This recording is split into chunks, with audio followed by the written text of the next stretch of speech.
Akagera is a trio with an original instrumentation, so trombone, drums, vibraphone and marimba. A trio without a bass. As far as we know, in this regard, it's unique.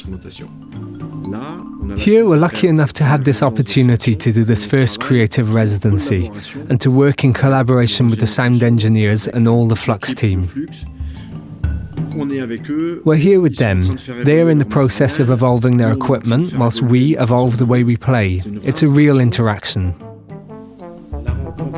The meeting between Akagera, Flux and SPAT will create a starting point, and perhaps we'll be the first, but I hope that people soon realise that it's easy.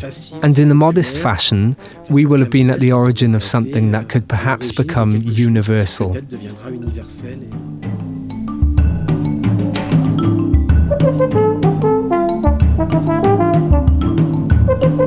The difficulty for Akagera is to create a show around their album, which was created as a trio, and to try to project into the future, to say to ourselves, how are we going to be able to use this technology?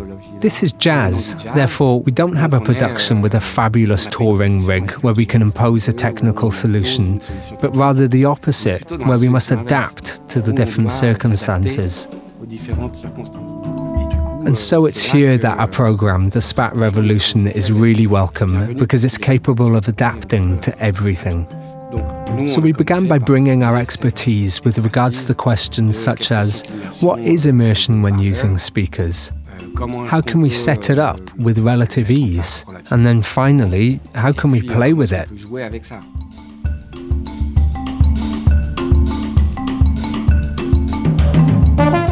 It's necessary to keep up with the project from the word go. Perhaps tomorrow there'll be other things, there'll certainly be other things, even more ambitious projects perhaps, but to begin with, the idea was to see how this can work, how can we begin? So we weren't going to take out a profusion of speakers in such a small venue. We needed something more adapted to accompany them. But once again, it's about doing something viable. Already in doing nothing more than relatively simple things, we realise that it demands a great deal of effort and equipment and a lot of setting up and so on.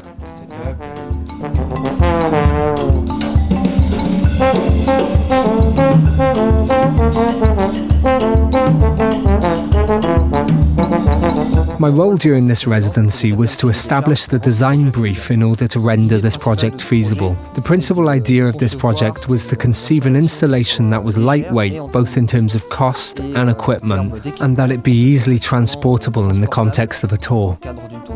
I like to consider this system in two parts. First, there's the part of the mixing desk where we retrieve and treat the onstage sources before sending them to the SPAT Revolution, and then finally in SPAT we decide on the disposition of the sound and the general orientation of the aesthetics, as well as the choice of colours that we wish to apply.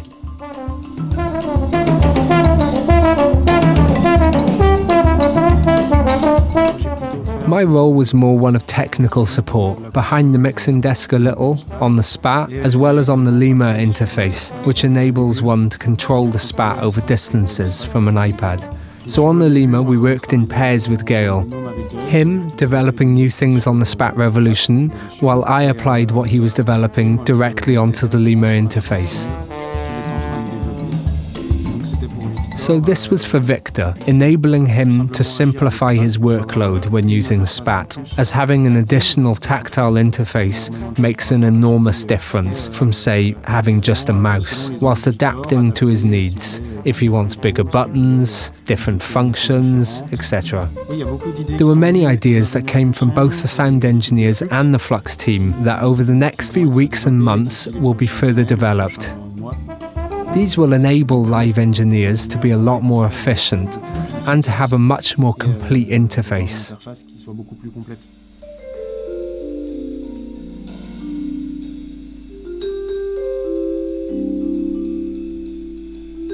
What was really interesting about this project was the fact that we ourselves are in the process of constructing the tools.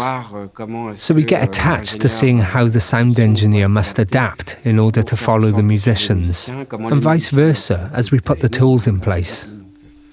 So we're there on the sidelines, adding functions, testing. It's great.